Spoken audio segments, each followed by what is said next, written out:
Welcome to the Abolitionist Sanctuary podcast. I am your host, Reverend Dr. Nakia Smith-Robert. I am excited to be here for the final episode of season 3 and also to celebrate not just Juneteenth, but the 5th anniversary of Abolitionist Sanctuary. I am joined today with our guests, the Reverend Dr. Najuma Smith-Pollard, as well as Candace Benbow. I would like to give an introduction, starting with Reverend Dr. Najuma Smith-Pollard, who is an Assistant Director of Community and Public Engagement with the USC Center for Religion and Civic Culture. Dr. Najuma combines her experience as a pastor and expertise as a community leader to help faith leaders become full partners in the work of social change. Dr. Najuma leads programming for the Cecil Murray Center for Community Engagement, which is focused at and housed at the Center for Religion and Civic Culture. Dr. Najuma is a pastor, motivational speaker, author, life coach, radio personality, and community activist. In 2014, she launched the Word of Encouragement Community Church in Los Angeles.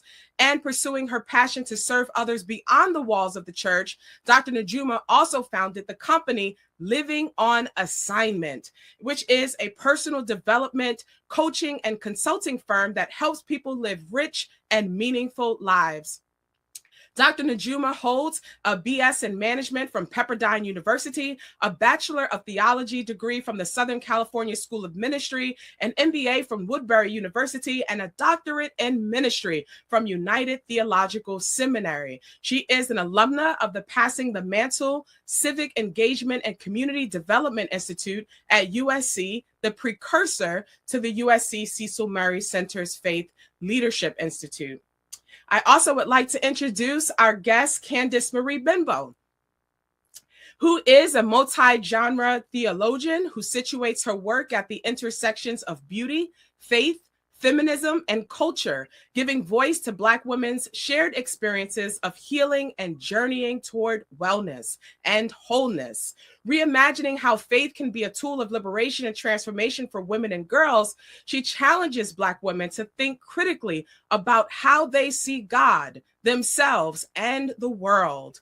Candace has written for various outlets, including Essence Magazine, Glamour Magazine, The Root, The Griot, Vice, Shondaland, Madame Noir, and the Me Too movement. Her first book, shout out Red Lip Theology, for church girls who've considered tithing to the beauty supply store when Sunday morning isn't enough, was released on January 2022 and was selected as an Amazon editor's pick.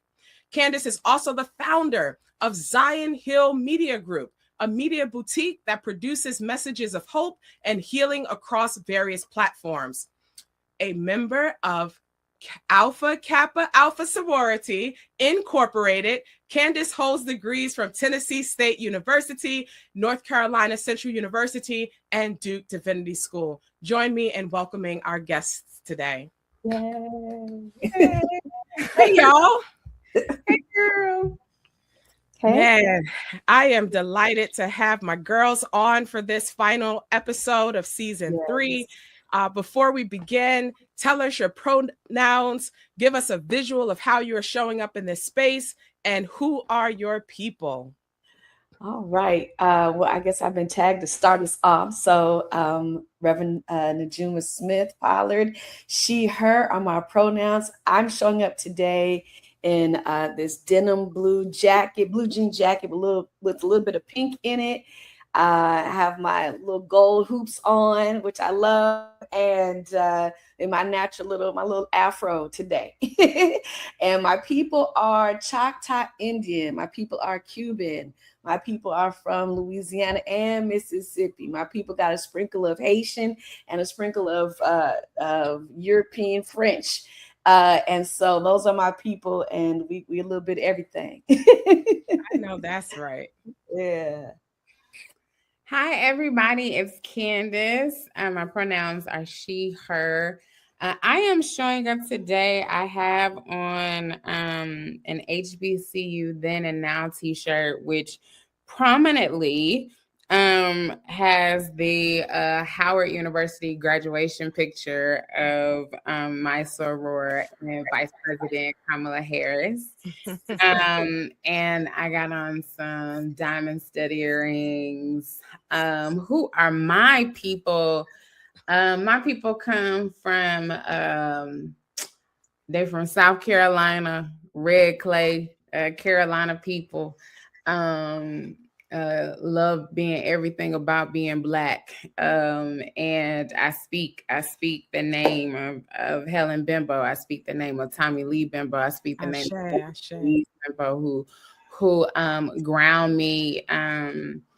The ancestors that ground me in this work, the Bimbos, the Jacksons, those are my people. And I'm glad that they are in this space with all of our people right now.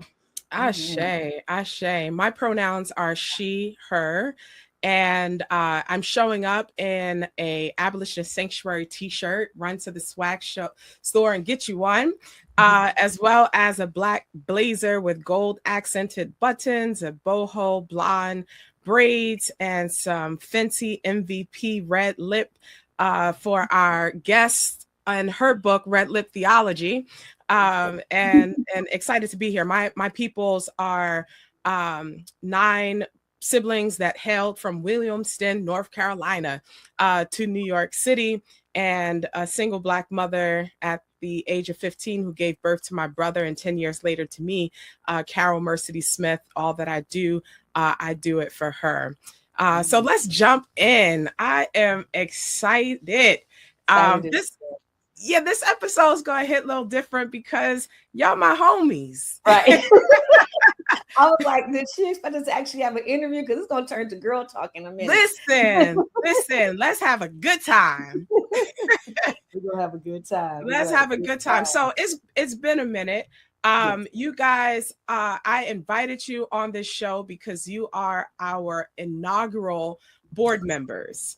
We had many, but I wanted to spend time to talk to you, particularly as this organization represents Black women and Black mothers. I wanted to have my girls in the room to talk about your experience with Abolitionist Sanctuary.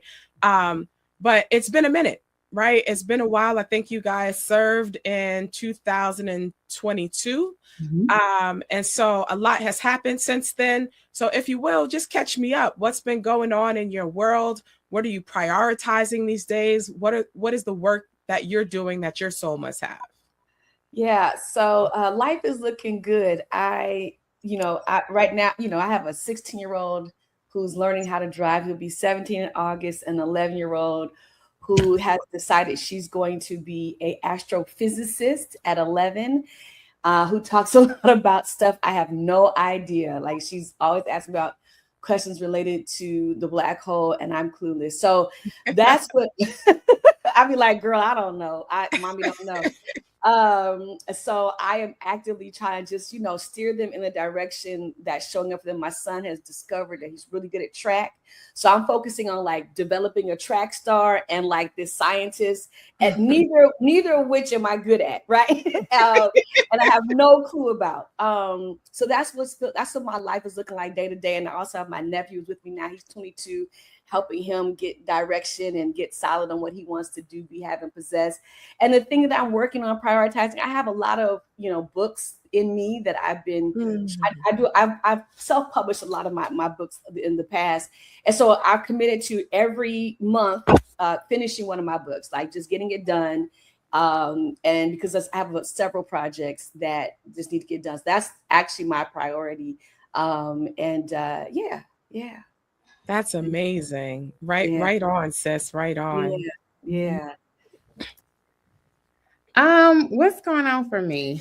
So I have kind of I don't even want to call it a transition. Like screenwriting has been something that's super that's always been important to me. Storytelling has been something that I love. Yeah. And incredibly grateful for the opportunity to write a narrative film for the National Museum of African American History and Culture. It's their first narrative film that they've done. And so it's called Hush Harbor. We go into production in July, and it's an amazing cast and a cast of heavy hitters and producers, and it's just been an amazing opportunity.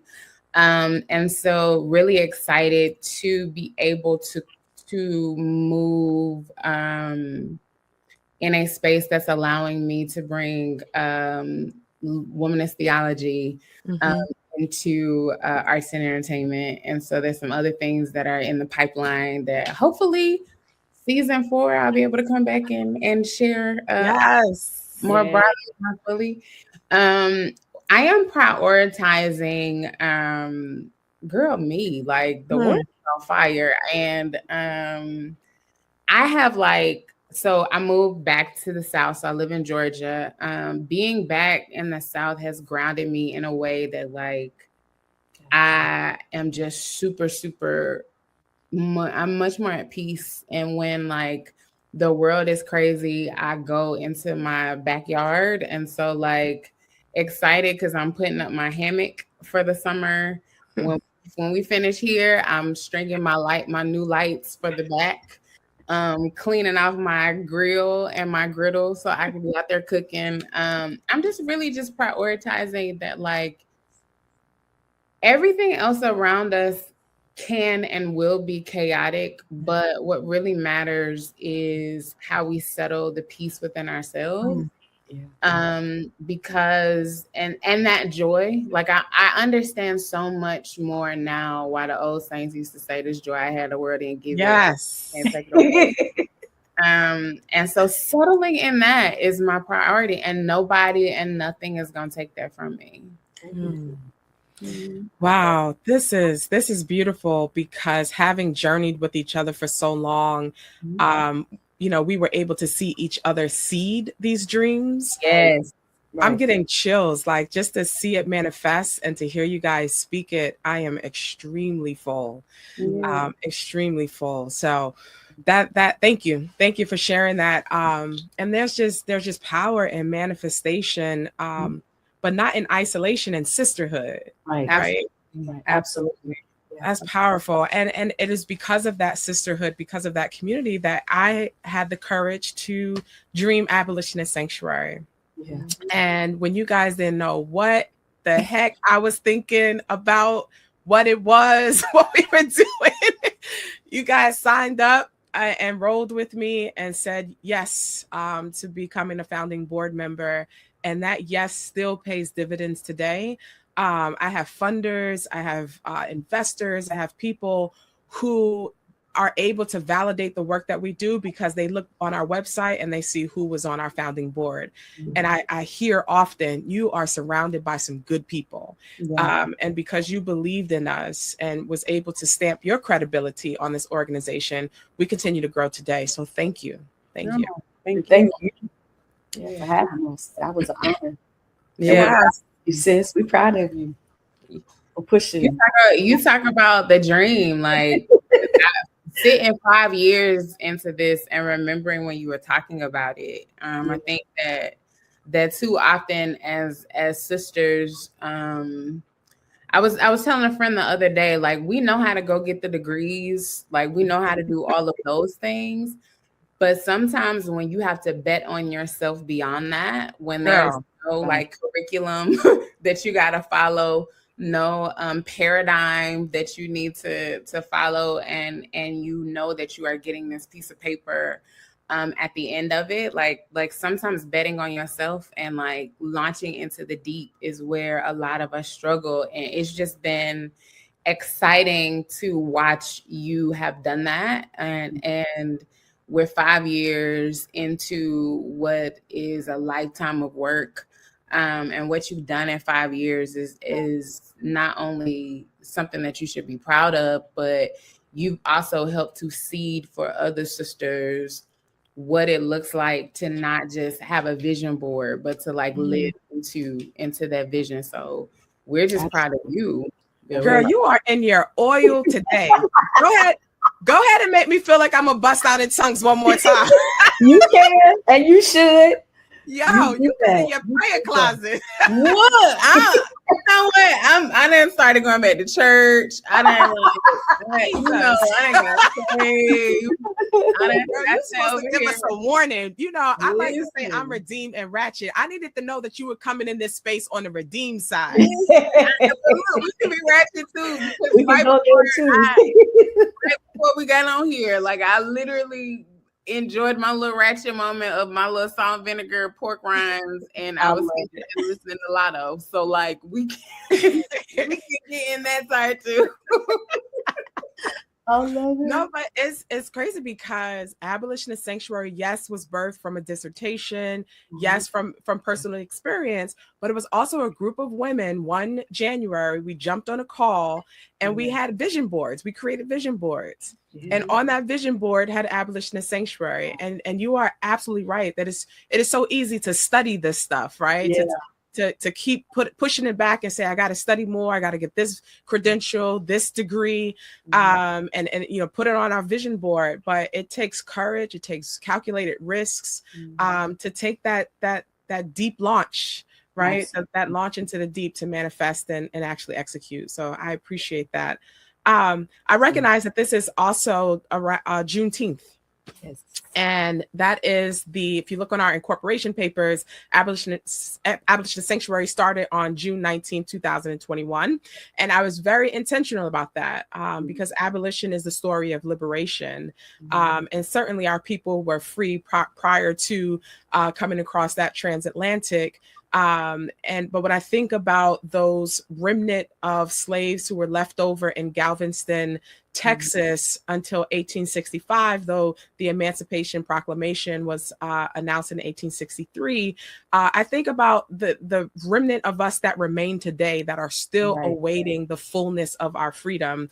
And Abolitionist Sanctuary wants to live into that, right? How can we be conductors on this new railroad, right? This underground railroad of setting our people free. Tell me, what does Juneteenth mean for you guys?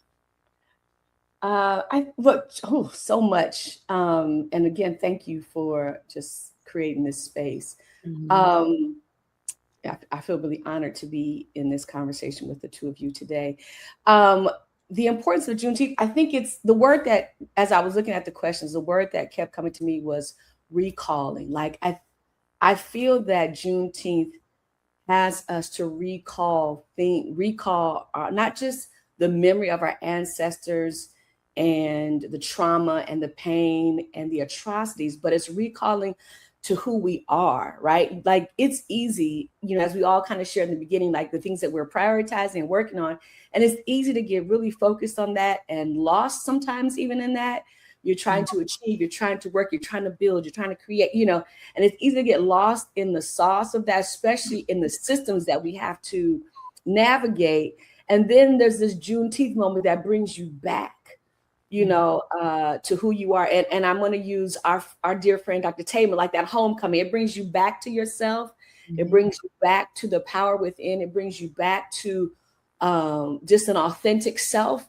That's what I appreciate about Juneteenth is the recalling, is the coming back. The other day I was, for those that are not in Los Angeles, an area called Leimert Park where it's a combination of Christianity, Muslim, and then there's a great amount of African spiritual practice that happens in Leimert Park. And so when you go there, you kind of come back to yourself, like all this corporate stuff that's around, especially if you live in LA, this Hollywood corporate stuff, like that takes a back seat. And you get to come back. So for me, Juneteenth is a recalling, it's a coming back to our self, coming back to not just the atrocity, but the power of our ancestors and who they really were and are in us today. So that's what it means for me. Yeah. I've a lot of the same. And honestly, I've had to, and I can say this and share this with y'all, like I've been also wrestling the last few years with what Juneteenth needs to mean given the commodification of it. Like the fact that white people get to just be off work. Like that just is a good knowledge. So like, so this idea, right, that like it is now this like federal holiday. Yeah. I think Trump still let it be a federal holiday. I don't know, but like this idea that it's now like nationally recognized reminds me of just what it means to live to be Black in America, which is this complication, right? Of like, there's really no place that belongs to us with the exception of places that we carve out ourselves, right? And so like Juneteenth has now become like, what does it mean for me to craft space where all of the Blackest foods things that I can do. This year is a little different because Nakia, I'll be in New York for speaking at a conference on Juneteenth, but like I am, as much as I'm excited about being in New York to do that, I'm actually like more excited to come back home and the day after do all of the things that I would have done with my people here on Juneteenth, with just play spades, just fry fish and eat watermelon and red velvet cake and all of the like I just I grew up celebrating and observing Juneteenth. However, I was not aware just of how what traditions rooted in Galveston folks had. And so like in these last few years, learning that like they prioritize red foods and red drinks and like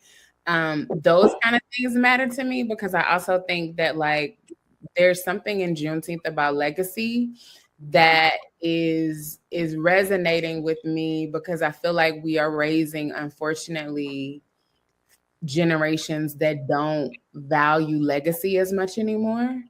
And so what does it look like for us to say like, no, like this day matters for all of its complications, for all of its contradictions, for all of the ways white folk got to get off work.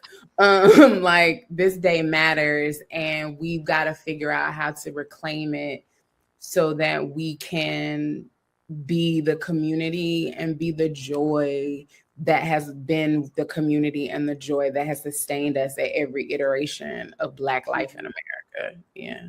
That's really good. And it helps to readjust our compass as an organization that was conceived on this day, right? On Juneteenth. I wonder, and I thank you both for contextualizing the conversation and the story and history of Juneteenth and its importance for our inception. And I would like to shift to your tenure on the board. What attracted you to say yes to this crazy idea of Abolitionist Sanctuary? And what do you remember about where we were as an organization during your tenure? Oh, that's a great question. So first of all, what attracted me is that you're my sister friend. Yeah, you could ask me to go with you to the moon. I'd be like, girl, what time we leaving? I know that's right. What time we leaving? What time? You my Capricorn sister. You're gonna say we are getting on the ship and going to the moon, girl. Let's go. So for those of you who don't know, Dr. Najum and I have the same birthday. We're January 18th babies. Yes, but in addition to that, and I don't even know if I think you and I talked about this. I was raised in Santa Monica from kindergarten on up to high school into my first few years of college at Santa Monica City College. That word abolition was not a word that they taught in the Santa Monica school district. There are words and there are things. Juneteenth, I did not actually learn until I was out of high school, in my first years of college, being exposed to different things because I was making different friends, new friends. And so for me, it was also an opportunity for me to learn and to engage something that I learned much later in life was so important to being a Black woman and raising Black sons and a family in America. And so it was opportunity to be a part of something that I was unfamiliar with for the first half of my life, and even into adulthood. There were just some things I just didn't know about, because I wasn't exposed to them, and these were not things that I was abolitionist thought, all that, none of that was anything that I was raised with.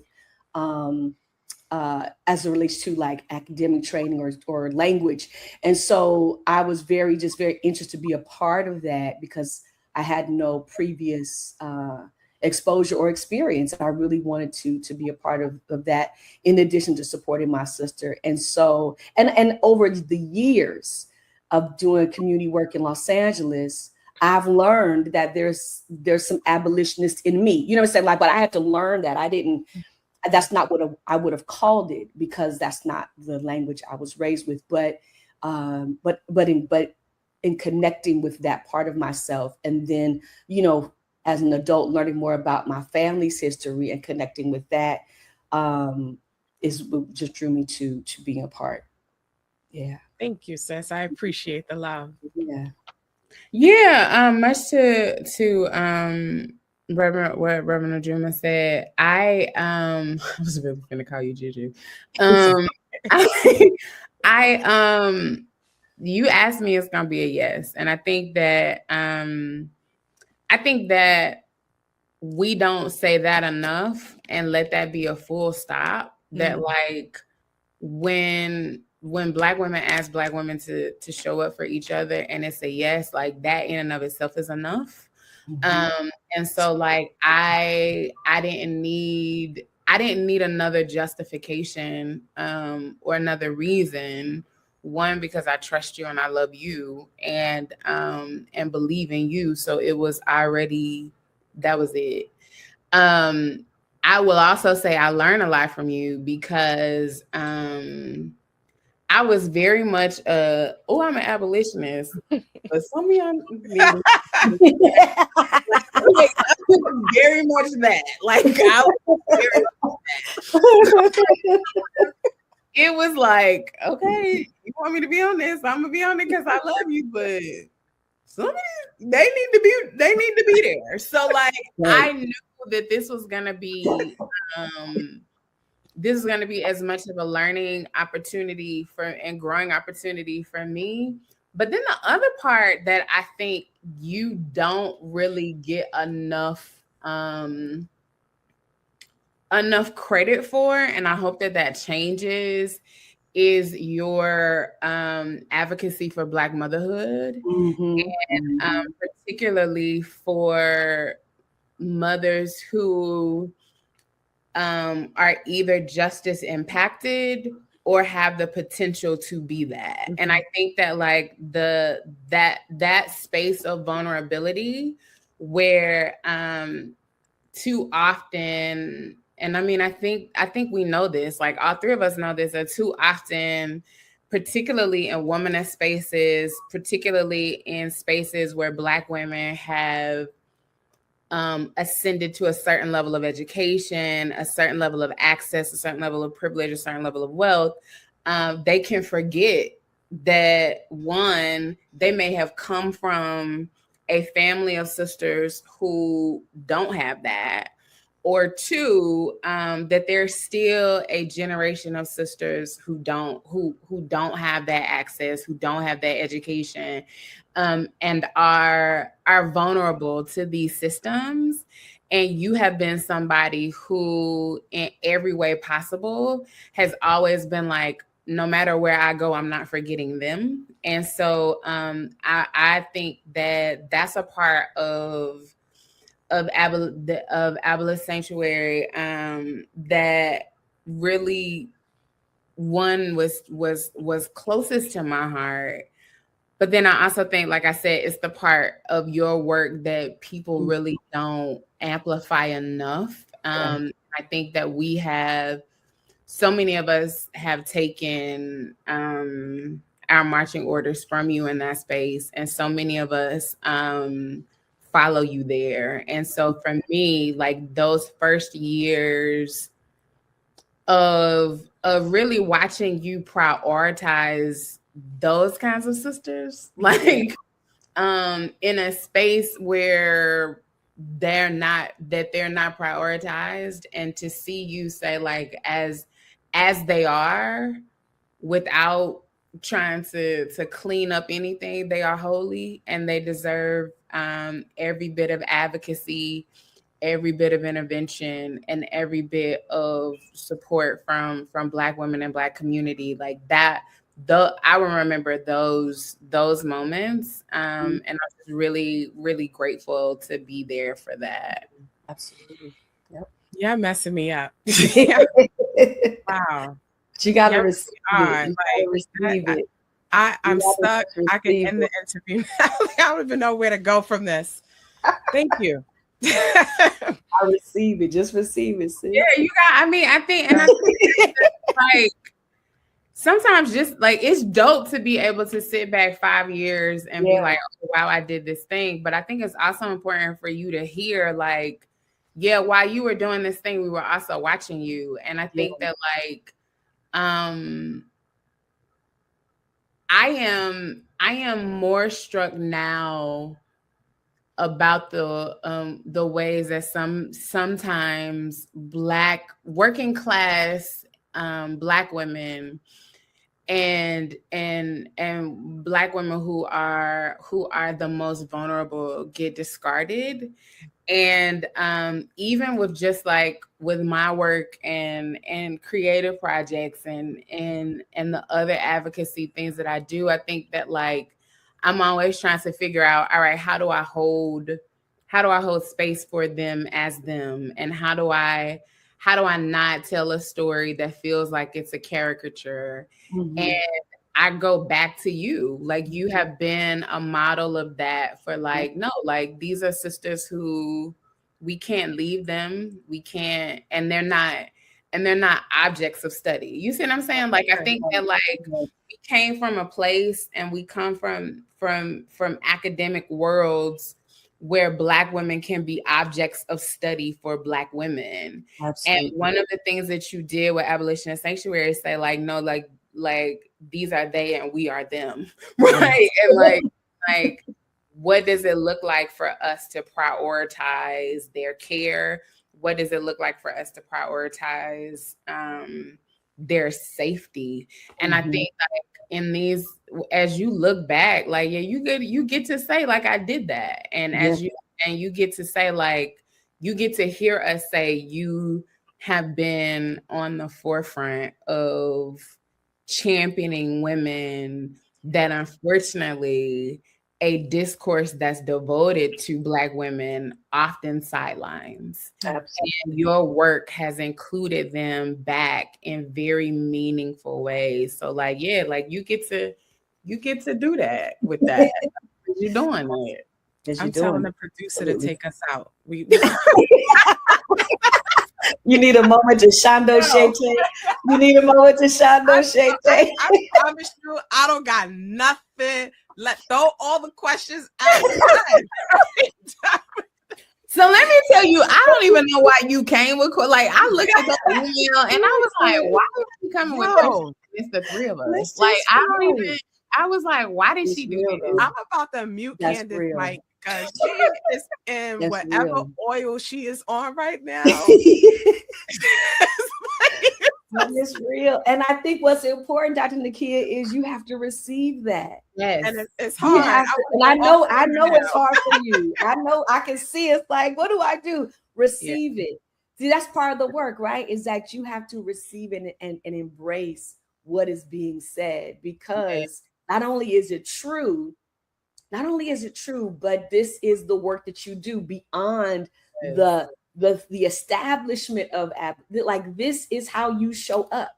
And I just you have to embody, you have to receive it. I wish you could hear my words on the inside. I'm over here like this is some bull. We have hijacked your interview. When you get on a call with your girls, we go deep like this, right? Yeah. And they read you.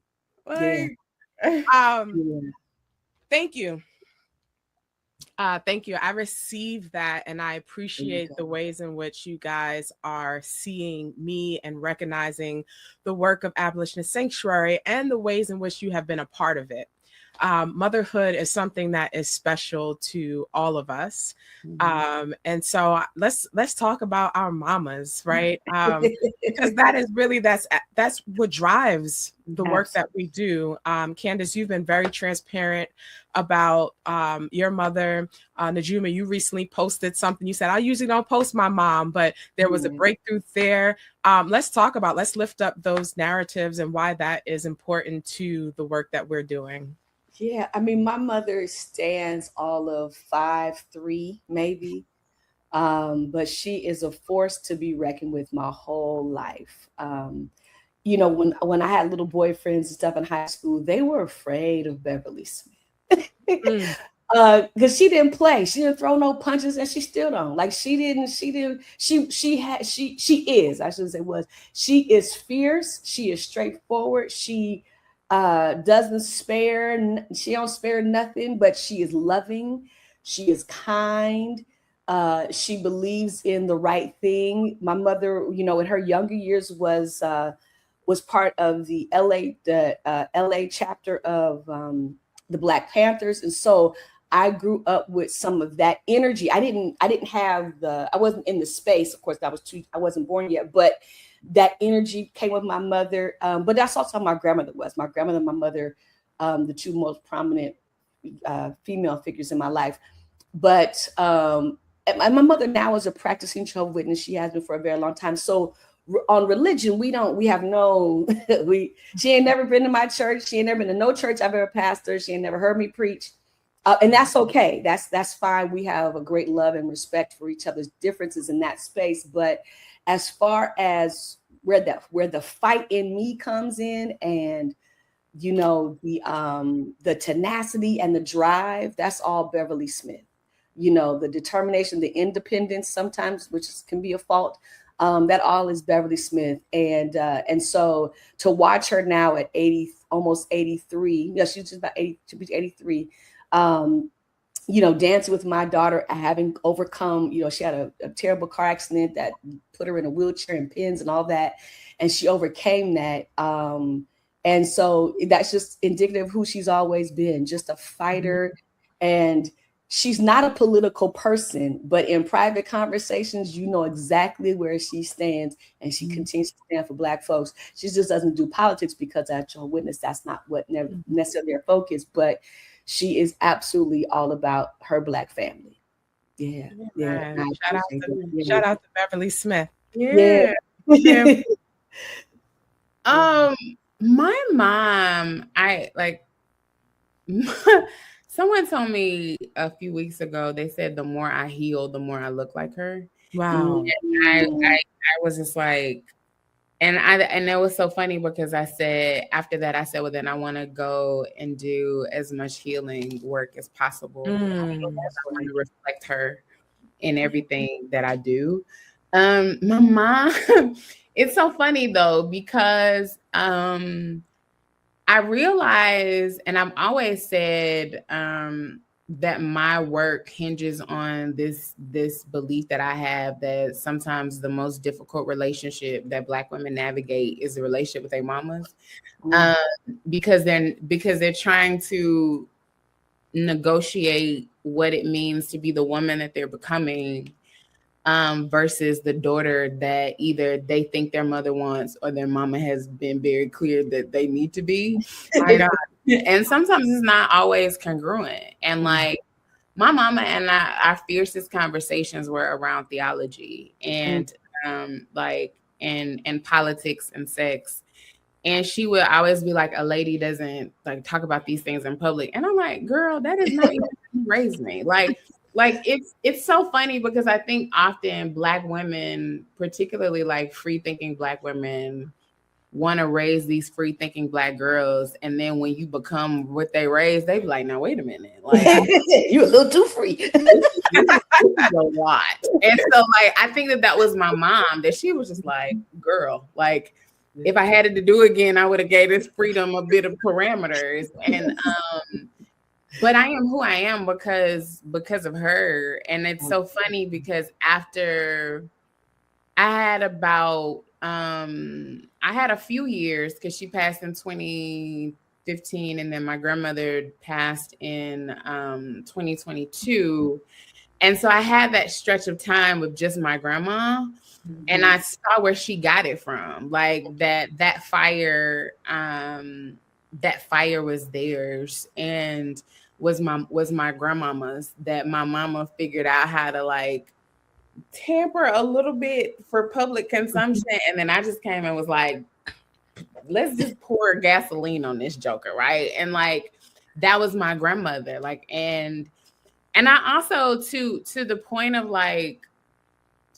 even just like the creation of Abolitionist Sanctuary, and just like the way that we are able to dream differently than they were. Like, I remember when my grandma was like, I would have loved to have been a teacher, but I had a baby early and I needed to focus on family. And she was like, you and your mama got to do things that I only dreamed I could do. And then I didn't even know how to dream this was even possible. And so I realized sometimes when we say things like we're our ancestors' wildest dreams, that's not true, because they couldn't even conceive of these things. So like, and that's some of our ancestors who lived in our lifetimes, right? And it's just like, I think that when we talk about Black mamas and we talk about Black motherhood, like, what does it look like to achieve beyond what they even could conceptualize for themselves? And that like their ceiling becomes what we normalize for a new generation of girls and daughters and nieces, and like, you know, and I'll say this in close, like what has been on my heart, like hurting it, is being here and seeing the way that particularly reproductive rights have been rolled back. And that, like, I was telling my cousin, I said, it's wild that that grandmama died with more bodily autonomy than your 6-year-old daughter has, right? And like, what does that even mean for the kind of fight and the work that we have to do? That like that same fight and spirit that's in Miss Beverly, that's in Helen, my grandma, that's in Nakia's mama, that's in my mama Deborah, like that fight, we have to bring it even more to bear. That like, it's cute to be like, yeah, like this is a generation, like we keep seeing generations beyond ourselves and all, and it's like, but what are they inheriting? Right. And I think that that's the part of like, when I think about all the fights that me and my mama had, all the arguments, the ways that like I would drive her crazy, the ways that she did not know how to apologize, but would send a PayPal to tell me I had money in my account. like she, I am able to be me because of her. And I'm able to think about those kinds of things because she made me think about those things, and she made me read books when I didn't want to read them. And like, and I'm grateful in ways that I didn't always know to be grateful. I'm grateful. Yeah, that is, I think that aptly describes my relationship with my mom. We were freaking frat, right? Inseparable, always together, but boy, did we go at it. And this is also why there's something sacred about Black motherhood. And motherhood isn't something that's only assigned by biological children, but the ways in which we nurture and care for communities, which is why with Abolitionist Sanctuary, we're trying to fund a documentary that is highlighting the survival stories of community mothers, church mothers, and carceral mothers. But the community mothers is really important, right? Because it's recognizing that not all mothers have to have biological children, but there are mothers who are nurturing and are acting as surrogates and so forth. But we fight for Black mothers because Black mothers dream. dream, right? And we dream beyond our circumstance, beyond intergenerational barriers. We dream, but when there's a carceral system, right, that is seeking to rob us of those dreams just because we are trying to actualize them by making a way out of no way, that's a crisis, right? It's a critical problem for our communities. Talk to us about your views on the criminalization of Black motherhood and our survival strategies, and how that is critical for our communities, for our democracy, and even salvation, right? The ways in which when Black mothers dreams, it saves lives, right? Yeah. Oh, so I'm gonna start this way. I did a lot of things. I did a lot of things my mother never did. I made a lot of mistakes my mother never made. And a couple of those mistakes put me in jail for a short period of time. And what I appreciate in the mistakes that I made, my mother didn't judge me. Like, she stood right by me because she understood I was doing the best that I could, right? And I think what we don't have, what I try to do when I talk with young mothers now and work with, I have a couple of mentees who are mothers, is to show up for them in that non-judgmental way, like hear their stories, hear their narrative, and be like, all right, girl, let's just figure it out. Because that's how my mama showed up for me. You know what I'm saying? Like, I remember when I called her, I was like, Mommy, you gotta go pick up Daniel because I'm in jail. And she's like, okay, where's he at? You know, and then it was like, we'll talk about why you in jail later. And so I try to, so I try to show up that way for young women, especially mothers now. I have a commitment to a few, like I said, a few mentees who are mothers, that anything they need, they can call me for, and we're going to figure it out. Because we are navigating a different set of rules as Black mothers. I am very clear about that. When I have, and parenting is different for me now with Dorian and Zuri. They're much younger. When I had Daniel, I was in my early 20s. And I was not only that was there not information I did not have, I was also healing from trauma of sexual assault and all that, abuse and all that. But like the ways in which the system was set up, I was like, oh, it's a difference. Like, and experiencing that like firsthand, like, oh, there's a difference. And so I don't even know if I'm answering the question, but I felt it, I saw it, I experienced it, and I'm grateful that I have my mother who didn't judge me, who was there for me, and there were a lot of things she couldn't solve for me because we had this great difference in how we saw life in the world. Me as a Christian, her as a Jehovah's Witness. However, she was always there for me. And I try to do that for young women, at the same time helping them understand how to navigate these systems, because they are not, they're not created equal. It doesn't matter. Money doesn't matter. Fame doesn't matter. Celebrity doesn't matter. The system is, it is set up to demonize. It is set up to tear down. It is set up to harm. And so I just try to do that in the work that I do, but also with my mentees in this one-on-one space, try to be there. And I hope I answered the question, but that's just what came up. That's really, you answered it. That was really good. Thank you. Yeah.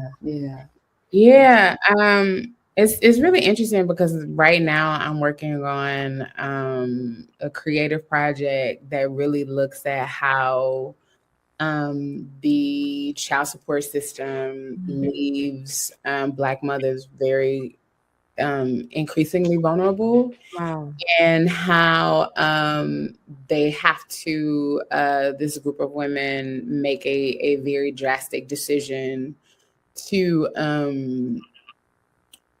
for their children. And when I was talking to one of the producers, and I said, the antagonist here isn't even the fathers, but the antagonist here is the system.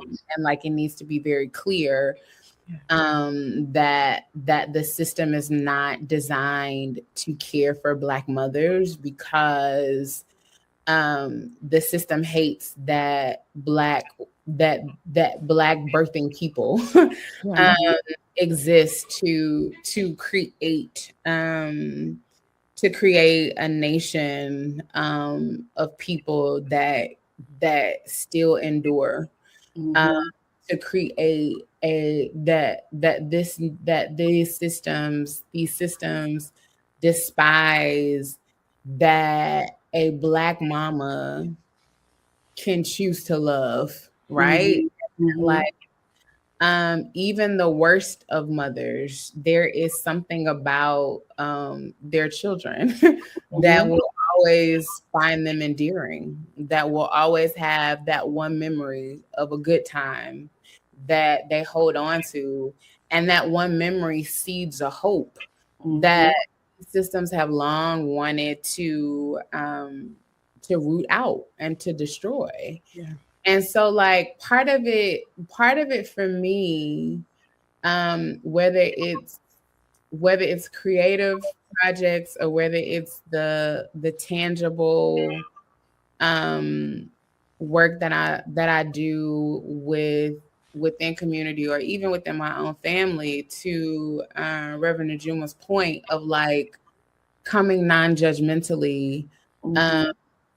I have this ethic that if don't nobody get grace from me, it's gonna be Black women. Like, and that, like, and if there is unmerited grace, and an unlimited amount of it that people can receive from me, it's gonna be Black mamas. And like, what does that mean to be put into ethic and into practice, right? Like, it means that, like, I'm gonna hear you, and I'm gonna tell you, first thing I say is I love you. Like, you did what you had to do.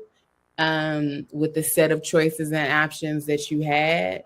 Now, it is very clear that this choice was not the most optimal, right? So, like, let's figure out how we're gonna move and how we're gonna adjust and what we are going to do beyond this moment. But I think that that's the kind of love, that's the kind of care. I remember telling one of my cousins, there will never be a point in your life where you do not have me as support. Absolutely.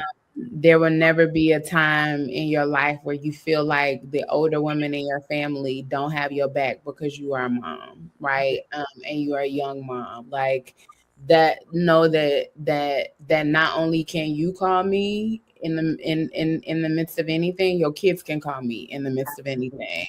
And I think that kind of like, and also to be the cousin that, like, when somebody says something, I'm going to defend it and be like, well, I mean, we wasn't around when you was doing what you was doing, so we don't know what you did, right? You know what I mean?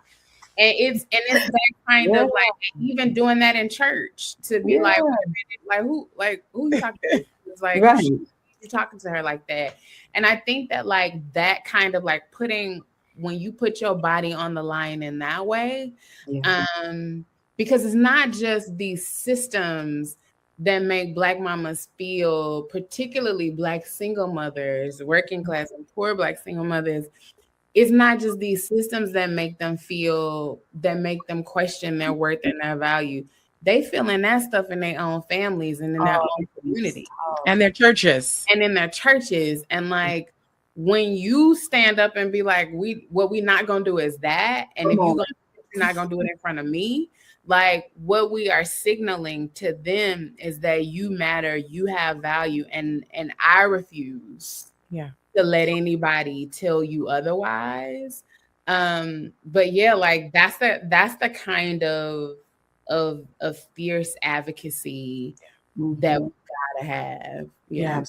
That thank you both. And you are so poignantly capturing the mission of Abolitionist Sanctuary, right?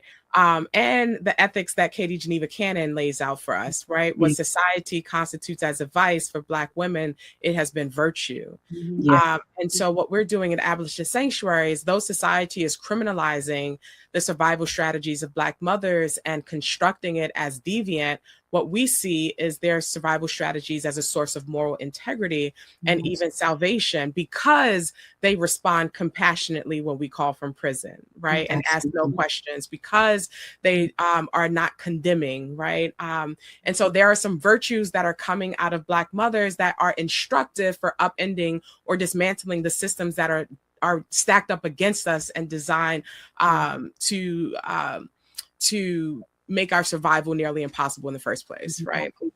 Dr. Nick, I want to share a story, if I may. May I share a quick story, I think, which speaks to what you're talking about? When I was pastoring at St. James AME Church, St. James at the time was located right off of Figueroa. For those that are not familiar with Figueroa, Figueroa is Stroll in South LA. And, you know, we had a ministry that worked with the young ladies that would often pass by the church because we were only one block off of Figueroa. One of our members, her sister was often, not her sister, but her cousin was often on Figueroa.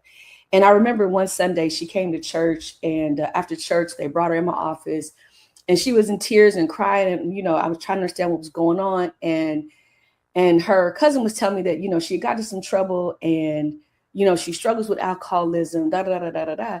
And I just remember the young girl saying to me, she said, they're trying to put me in jail, but I don't need jail. I need help. And I think that is, I'm emotional about that. That girl. And so I said, you know what, sis, we're going to get you some help. And we did everything we could. And she did not end up going to jail. We got her into a program. But I think that is what you're saying. Like, our work is to get these mamas help. They don't need to be incarcerated. That girl didn't need no incarceration. She needed help. She needed help with her addiction. She needed help with whatever happened to her that got her on the street, that got her addicted. She needed help with her children.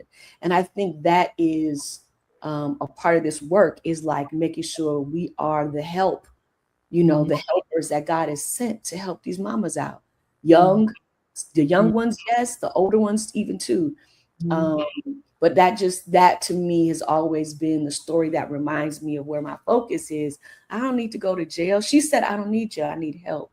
And I think that's what drives me also. But I just wanted to share that story because I think that's a part of doing, that's is providing help. Really great story, and that is what makes Word of Encouragement Church an abolitionist sanctuary, because you are doing the work, right, of shifting away from punishment and condemnation towards the positive abolitionist virtues of compassion, care, creativity, courage, and community in ways that centers the wellness and wholeness of Black mothers.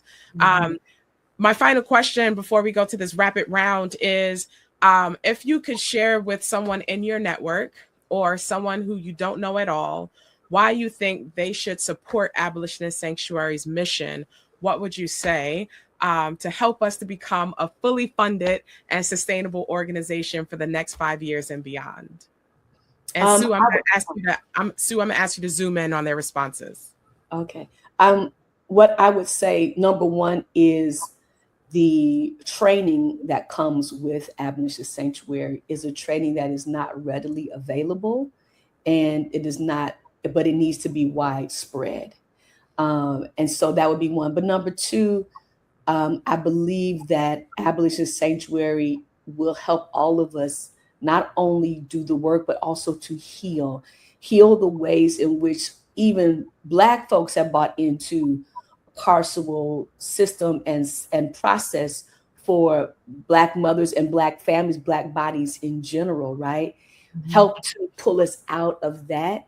And so in supporting that work, we're creating sanctuaries and space for that conversation. So we may not see the full shift in our lifetime or even the next, few years, but in time, the work will shift the tide. And I do believe it can shift the tide nationwide. And so those are my two main reasons why individuals should support Abolitionist Sanctuary. Thank you. Candace? Yeah, I think for me, the main reason that someone should support Abolitionist Sanctuary, and it needs to become a fully funded space, a fully funded agency, is because we need each other now more than we have ever needed each other before. And what Abolitionist Sanctuary has been able to do is to not only challenge the way that we think about systems, but to lovingly push us to question how in our own ways we may embody and justify those systems that create harm for people that we love and for people that we live for and we do this work for. It is a unique organization that is doing a work that not only isn't found in a lot of spaces, but it's doing a work that really is relevant not only to the moment, but it is a honor to the generations before, and it's a gift to the ones that's coming beyond us and coming ahead of us. And so I'm excited about its future, but I'm really excited about what it can do and will do as more people continue to partner. And to we're in a moment where financially sowing into dreams is what's needed more than we need prayer. Mm-hmm. Absolutely. But as my grandmama, who was the president of her pastor's aid for 30 years, would say, sometimes I need you to pray with that pocketbook. I know that's right. We need Abolitionist Sanctuary to we need those kinds of prayers because the work, the training, the advocacy, as these systems continue to intensify, then we need more sanctuaries and more spaces that have been equiply and adequately trained to meet with force what these systems are doing forcefully to our kin. Thank you. I appreciate that. And listen, while you are supporting Abolitionist Sanctuary, make sure you look and support Zion Hill Media Group, which is founded by Candace Benbow, and Wake Up and Win. That is the initiative of Reverend Dr. Najuma. And I'm going to take us out with this rapid round. I did not give this to you in advance. You didn't. So when I say these words, I want you to just give me one word of what comes to mind. This time, Candace, you go first. Dr. Najuma, you go second. Okay. All right. Nicki Minaj. Crazy. Am I giving my word too? Yes. Ditto. Chris Brown. Why? Expensive tickets. New York Knicks. Champions. I know that's right. The same. Juneteenth. Freedom. Watermelon. Red lipstick. Everything. I learned it from Candace Bimbo. Wake Up and Win. Joy. We still winning. Black mothers. Salvation. Phenomenal. Love. Essential. More. The church. Child pray. I said pray too. Pray. Favorite meal to cook. Ooh. Pig feet, potato salad and green beans. I know you lying. I know you lying. That's not what you cooked when I was down there, but all right, go on. I didn't because you went and ate it, but it's my favorite thing to cook. My daughter loves a grilled steak, so grilled steak. Mm-hmm. Favorite church song? Ooh. Great is Thy Faithfulness. It's hasten to the throne. That's not what. Yeah, that's I love the Lord. I love the Lord. Yes. Favorite color? Pink. Same pink. Yeah. I ain't gonna say nothing. I believe that between us. Favorite thing to do? Read. Snowboarding. Biggest pet peeve? When people go down the wrong aisle driving in the Walmart parking lot, the arrow is going up for I hate when people do that around the Rose Bowl. You be trying to walk around the Rose Bowl and people always walking in the wrong direction. I hate that. Why do we have arrows? Why do we have arrows? Basically, okay. I was going to wear a t-shirt that says, if you're reading this sign, you're walking in the wrong direction. You should read. That's a good sign. That's a good sign. You should do that. You should. I want that shirt too. Yeah. What's my pet peeve? I think people don't get it. Like slow. Yeah. Greatest hope. There's some of this stuff I'll see in my lifetime. That I get to meet my great grandchildren. I have grandchildren, but I want to meet at least one of my great grandchildren. I live to see one of them. Yeah. I like that. Turn up or Netflix and chill? It depends. It depends. It depends. It really does depend. Even though I like a good turn up. I think turn up. Yeah. I think I'm always choose to turn up because I can Netflix and chill in a heartbeat. I do. I am. I will pick a turn up. Yeah. Y'all ready for this one? Oh, pipe. Wait, what was it? What was it? Did she say PIPE pipe? Yeah. She left the screen. No. The next one is Abolitionist Sanctuary. Abolitionist Sanctuary. It's our last one. The Men's Pride. Excellence. Thank you for joining this conversation. Happy birthday! Abolitionist Sanctuary podcast. As we close, please download and share on all platforms. Again, I am your host, Reverend Dr. Nakia Smith-Robert, the founder and executive director of Abolitionist Sanctuary. You can follow us on YouTube, Instagram, Facebook, and download our social mobile app. Also, enroll in our courses at abolitionacademy.com and become certified. Don't forget to become a member and subscribe to our mailing list at abolitionistsanctuary.org. And as we conclude this episode, remember that abolition is not only a practice, but it is a way of life. And for me, abolition is my religion. Let's lead a faith-based abolitionist movement together. Dr. Najuma and Candace, thank you so much for being on the show. Thank you. We appreciate you. Love you, sis. Thank you. It's good to see you, Candace. 5 years. Yay.